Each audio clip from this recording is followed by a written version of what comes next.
جو وضاحت دی گئی تھی وہ سپریم کورٹ نے خود سے تو نہیں دی تھی. 3 پوائنٹس آپ کو بتاؤں گا. اس میں نمبر 1 یہ ہے کہ جو وضاحت دی گئی تھی وہ سپریم کورٹ کی جانب سے خود تو نہیں دی گئی تھی. فیصلہ آیا تھا. یہ فیصلہ جب الیکشن کمیشن کے پاس جاتا ہے تو الیکشن کمیشن اس پر عمل درآمد نہیں کرتا بلکہ وضاحت مانگتا ہے سپریم کورٹ سے. مقصد کیا تھا کہ ایک تاخیری حربہ آزمایا جائے, اس معاملے کو لنگر آن کیا جائے, اس معاملے کو ذرا طول دیا جائے. تو وضاحت مانگی گئی سپریم کورٹ سے. سپریم کورٹ نے اس پر وضاحت دے دی. اب دوبارہ سے یہ معاملہ جو ہے جب اس پر وضاحت آ چکی تھی تو دوبارہ سے سپریم کورٹ کی جانب یہ وضاحت کے لیے خط لکھا گیا کہ جناب جو الیکشن ترمیمی ایکٹ ہے وہ بھی آ چکا ہے, تو اب بتائیں ہم نے کیا کرنا ہے. دوبارہ سے جو ہے وہ سپریم کورٹ نے وضاحت دے دی ہے.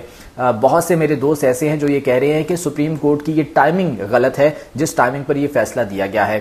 تو بھائی جس وقت سپریم کورٹ کو یہ لگے گا کہ آئین پر حملہ ہو رہا ہے, جس وقت سپریم کورٹ کو یہ لگے گا کہ عدالت پر حملہ آور ہو رہا ہے, عدالت کے فیصلے پر عمل درآمد نہیں ہو رہا, تبھی اس حوالے سے وضاحت آئے گی نا, تبھی اس حوالے سے اس قسم کے آرڈر سامنے آئیں گے نا. اور یہ ٹائمنگ اس وقت آپ لوگوں کو کیوں یاد نہیں آئی جب 63A کا فیصلہ آیا تھا؟ یہ اس وقت ٹائمنگ یاد کیوں نہیں آئی؟ کیا اس وقت ٹائمنگ امپورٹنٹ نہیں تھی؟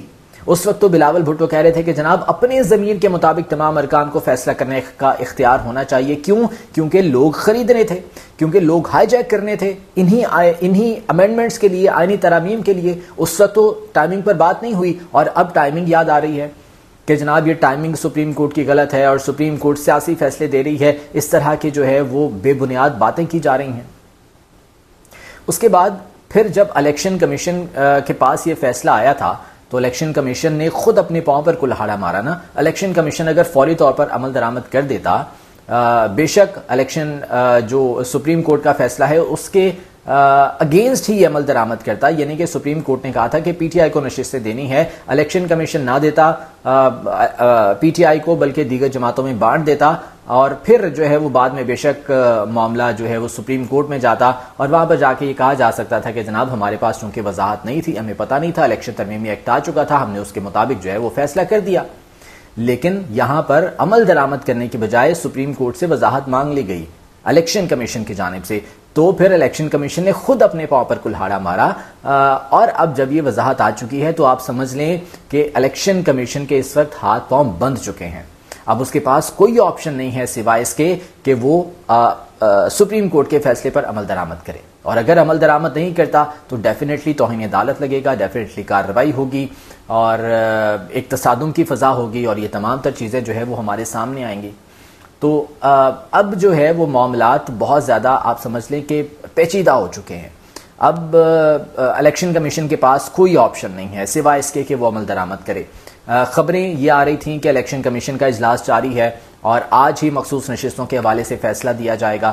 تو جس وقت یہ اجلاس جاری تھا اسی وقت سپریم کورٹ سے یہ وضاحت سامنے آ جاتی ہے, تو اس کے بعد اب یہ معاملہ پیر تک کے لیے مؤخر کر دیا گیا ہے. الیکشن کمیشن کا اجلاس اب پیر کو دوبارہ ہوگا اور اس معاملے پر غور کیا جائے گا.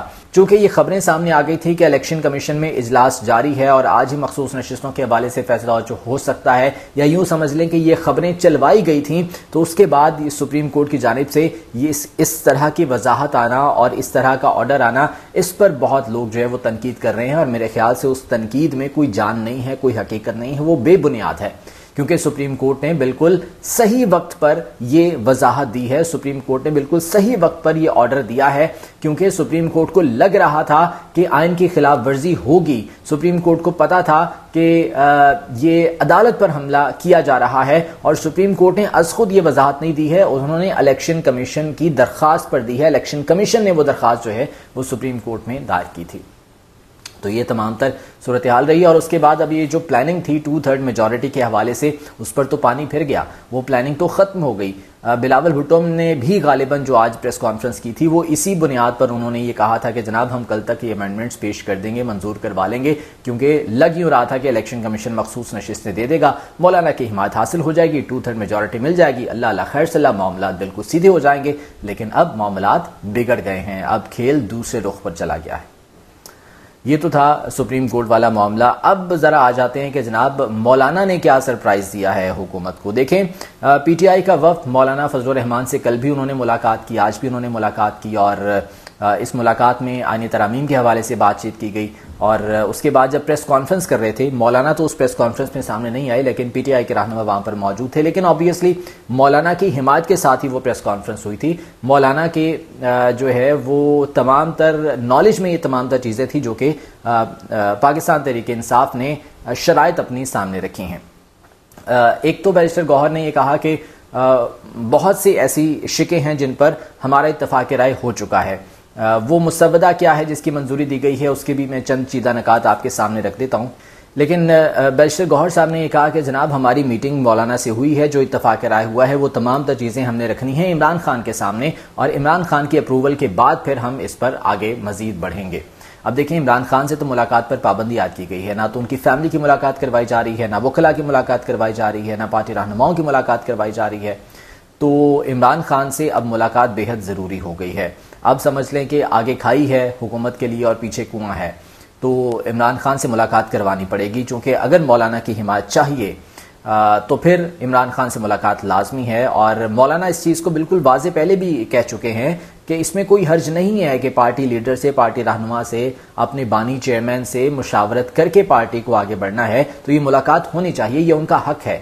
تو اب یہ ملاقات کروانی پڑے گی اور اس کے بعد ہی یہ اپروول جب عمران خان دیں گے تو پھر ہی مولانا کی حمایت حاصل ہو سکے گی۔ تو اب دیکھتے ہیں کہ حکومت اس حوالے سے کیا اسٹریٹجی بناتی ہے، یہ ملاقات کرواتی ہے یا نہیں کرواتی، لیکن یہ بہرحال اب تھوڑا سا مشکل ہو گیا ہے حکومت کے لیے آئینی ترامیم کو فوری طور پر اسمبلی میں لے کر آنا اور وہاں سے پاس کروانا۔ اچھا، جو مسودہ جس کی منظوری دی گئی ہے اس میں آرٹیکل 175A میں ترمیم تجویز کی گئی ہے، اور اس کے متن کے مطابق چیف جسٹس پاکستان کی تقرری خصوصی پارلیمانی کمیٹی کرے گی۔ خصوصی پارلیمانی کمیٹی سپریم کورٹ کے 3 سینئر ترین ججز میں سے ایک نامزد کرے گی۔ اچھا، اس یہ جو شک ہے نا، یہ جو ترمیم ہے، اس پر مجھے تھوڑا سا ڈاؤٹ ہے، کیونکہ پاکستان تحریک انصاف تو یہ چاہ رہی تھی کہ جسٹس منصور علی شاہ اگلے چیف جسٹس بنے موجودہ رول کے تحت، لیکن اگر یہ ترمیم منظور کر لی جاتی ہے تو پھر 3 سینئر موسٹ ججز میں سے سلیکٹ کیے جائیں گے، تو آبویسلی حکومت نہ تو جسٹس منصور علی شاہ کو چاہ رہی ہے، نہ جسٹس منیب اختر کو چاہ رہی ہے، وہ ان دونوں کو بائی پاس کرتے ہوئے تیسرے نمبر پر جو جج ہے ان کی طرف جائے گی۔ تو اس پر پاکستان تحریک انصاف نے اتفاق رائے کیا ہے یا نہیں کیا، اس بارے میں ابھی میں ڈاؤٹ فل ہوں، یہ ڈیٹیل سامنے آئیں گی تو پھر میں آپ کے سامنے رکھوں گا۔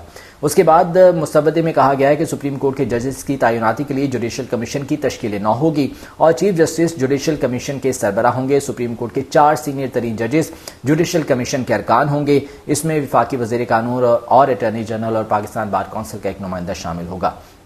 اس کے علاوہ قومی اسمبلی اور سینٹ سے 2 ارکان جوڈیشل کمیشن کے رکن ہوں گے۔ جوڈیشل کمیشن میں قومی اسمبلی اور سینٹ سے حکومت اور اپوزیشن کا ایک نمائندہ لیا جائے گا۔ مسودے کے مطابق ججز تعیناتی کے لیے کمیشن میں ایک خاتون یا غیر مسلم رکن ہوں گے۔ یہ خاتون یا غیر مسلم سینٹ میں ٹیکنوکریٹ کا الیکشن لڑنے کے اہل ہونے چاہیے۔ ایسے خاتون یا غیر مسلم کی بطور رکن تقرری چیئرمین سینٹ کریں گے۔ یہ وہ چیدہ نکات ہے، ترامیم ہیں جو کہ اس مسودے میں شامل کی گئی ہیں اور جن کی منظوری آج خصوصی پارلیمانی کمیٹی نے دی ہے۔